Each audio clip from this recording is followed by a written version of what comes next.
уважаемые коллеги. Давайте начнем сессию, посвященную дисплазии тазобедренного сустава. И первый доклад у нас Ярослав Чубак. Дисплазия у взрослых и особенности их лечения. Пожалуйста. Good afternoon. I would like to share my experience concerning treatment of hip dysplasia in adolescents and young adults.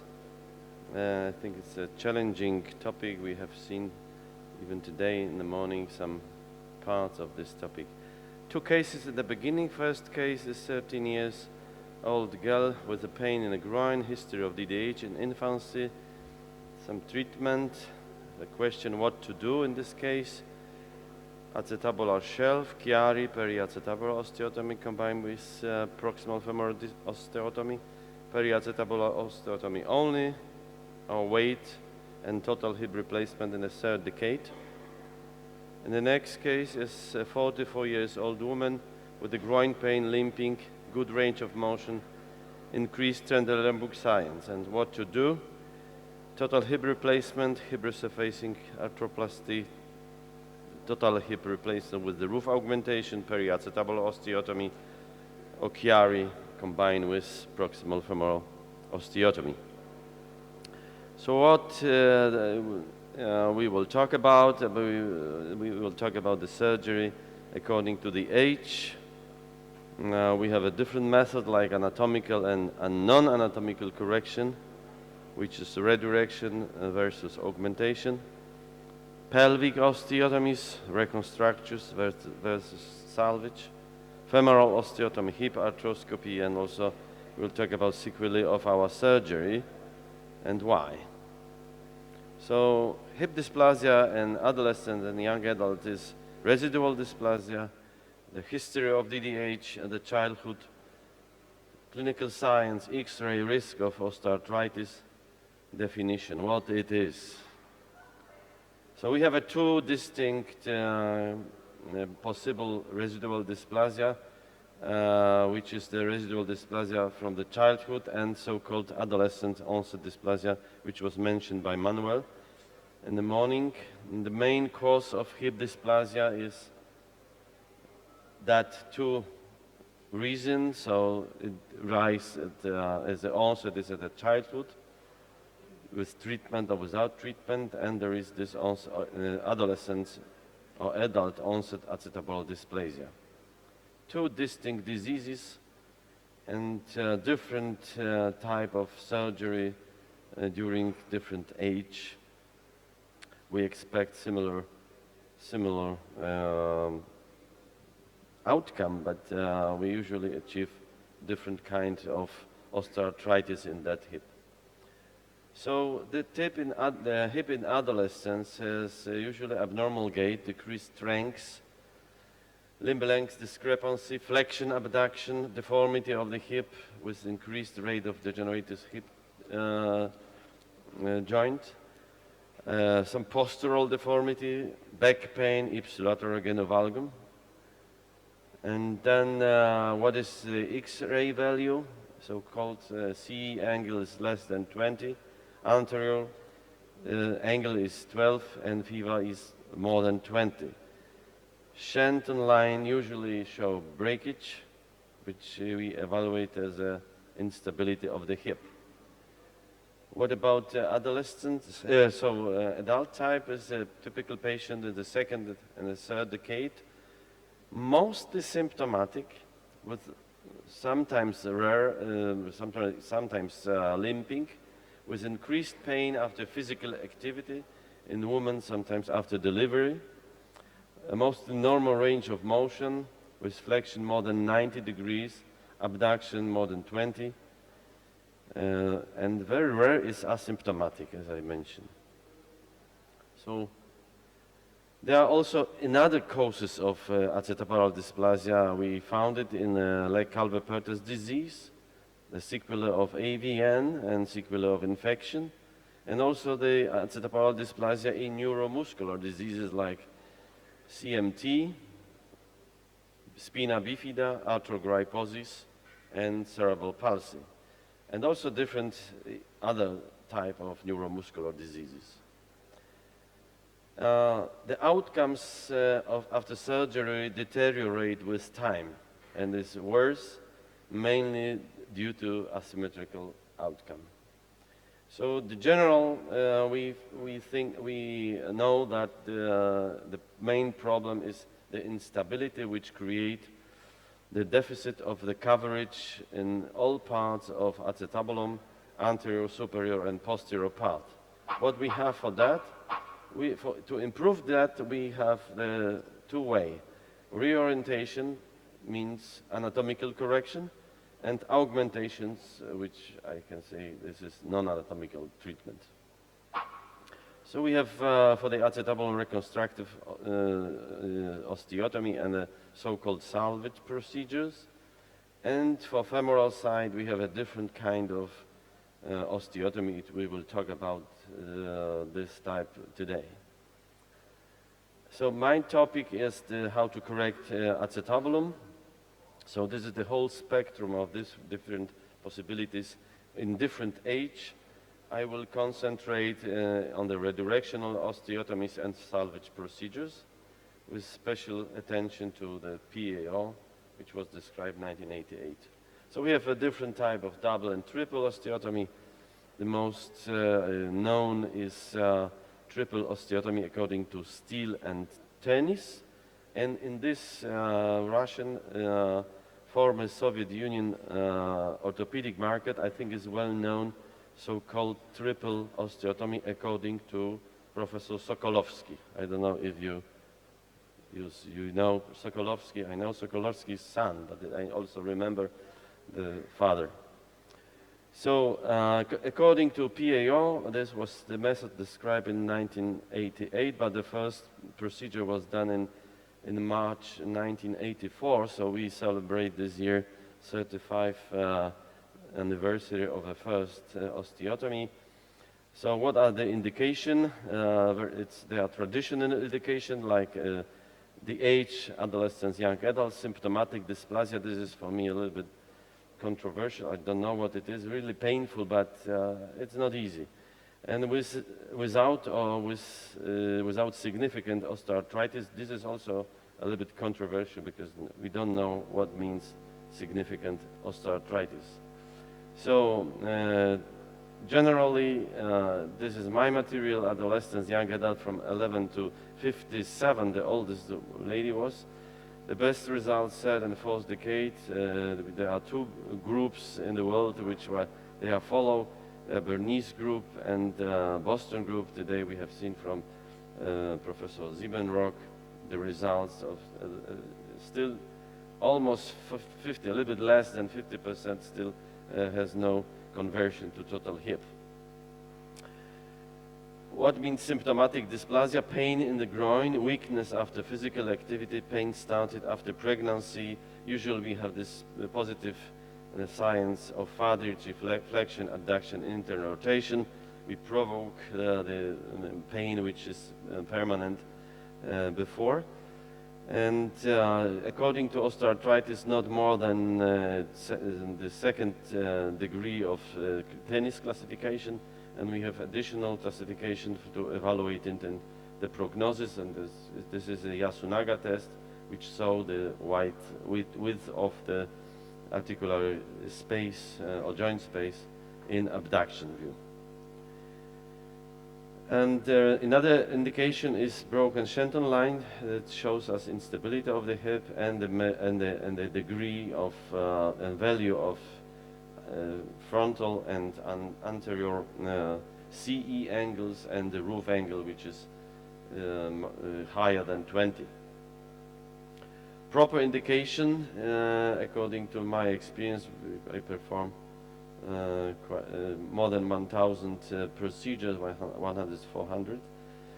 So in unlimited, unrestricted or little limited range of motion, especially abduction and flexion, lack of OA, the age below 35, they give best results. In older group, we have the acceptable, but worse results than in younger group. And they are similar to those who were operated at the childhood. To whom we not perform PAO when the head is no round, less than 10 degree of abduction, less than 90 degree of flexion, any signs of secondary acetabulum, even in primary one. Men presented better results than women, and the value of personal evaluation in men not corresponded with the X-ray.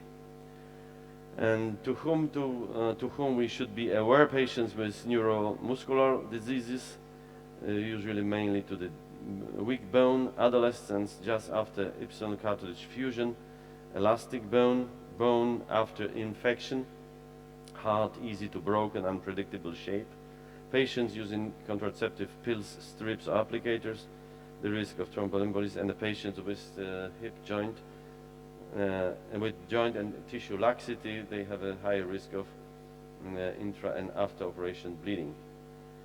So we have also to remember that we are limits in our, we talked in the morning till now about the joint preservation procedure, but we have a limit of that, and this is, I will show some examples of that limit.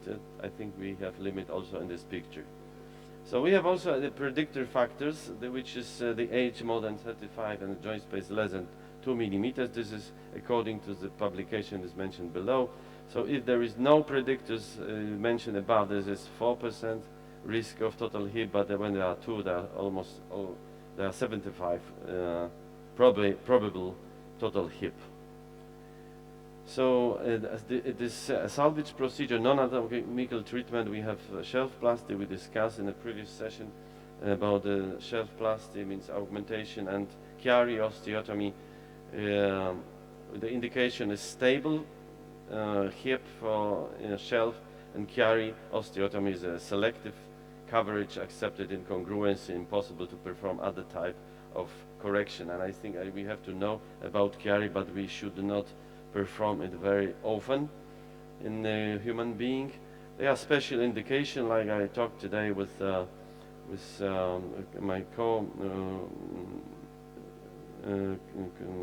co-chairman about the valgus osteotomy and Impertus disease, and combined with Chiari, and that is also another possibility. Then in sequelae of infection, there is also another place for proximal femoral osteotomy and Chiari to support the hip before the lengthening, which is the main leg length discrepancy is the main problem.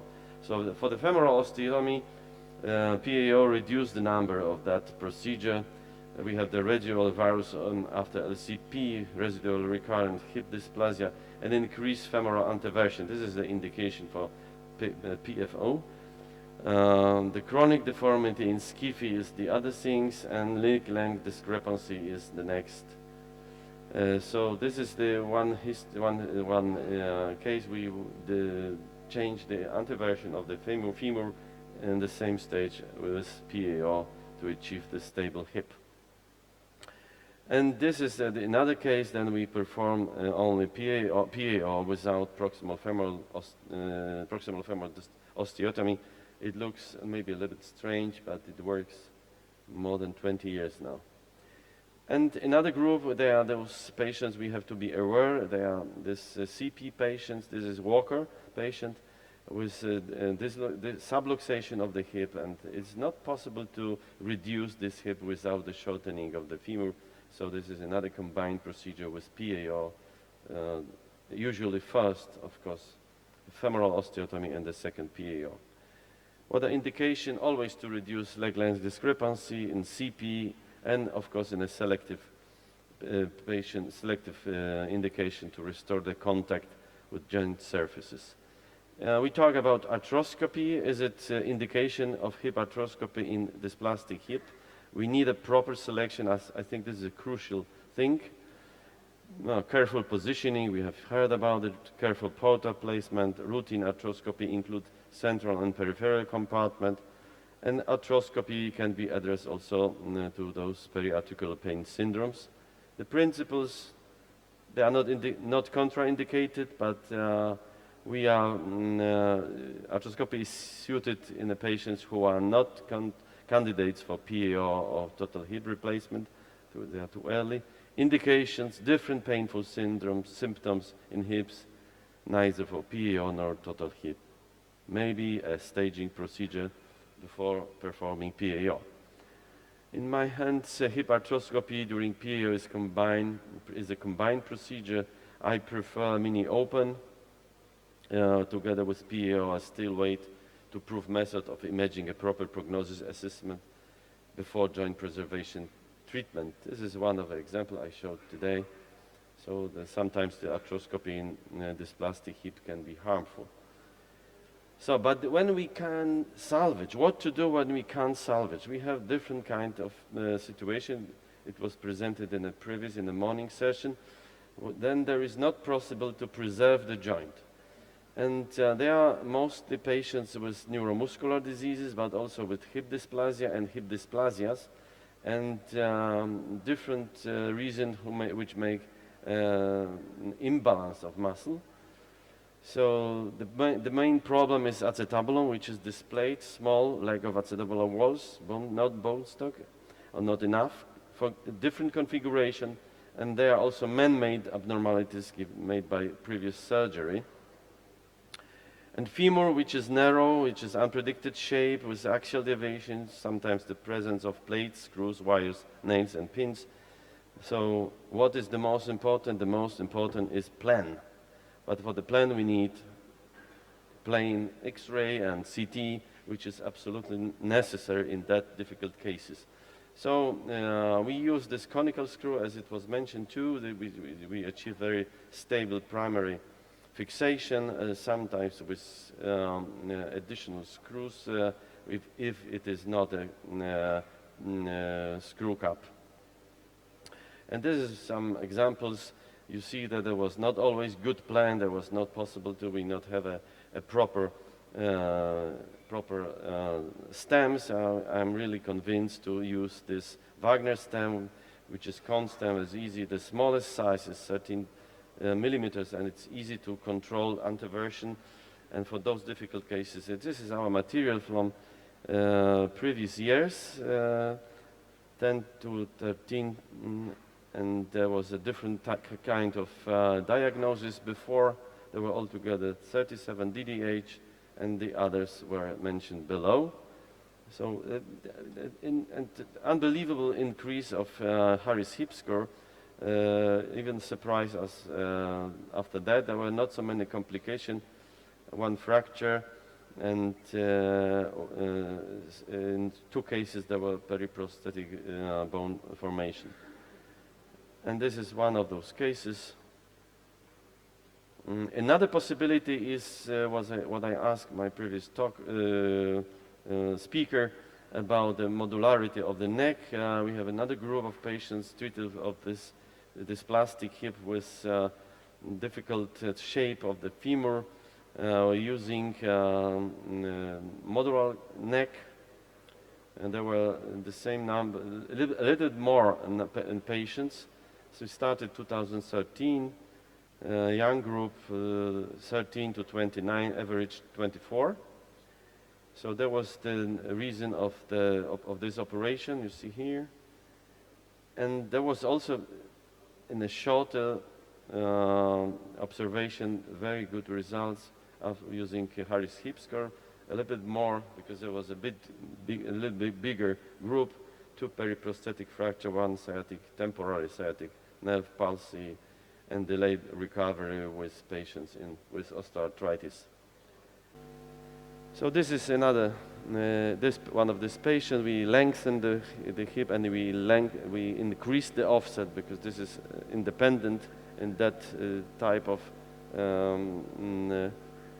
implant. But we still have what I mentioned, the limits. And I think to take home message, we have to remember that when we operate during the childhood, we have to think about what will be in the future. And that was one case. She was operated when she was in the first decade and the second decade. There was reduction, there was Chiari, there was different type of femoral osteotomy, there was finally the lengthening. And this lengthening was very big problem for us when we put the final implant because it was really disabled patient.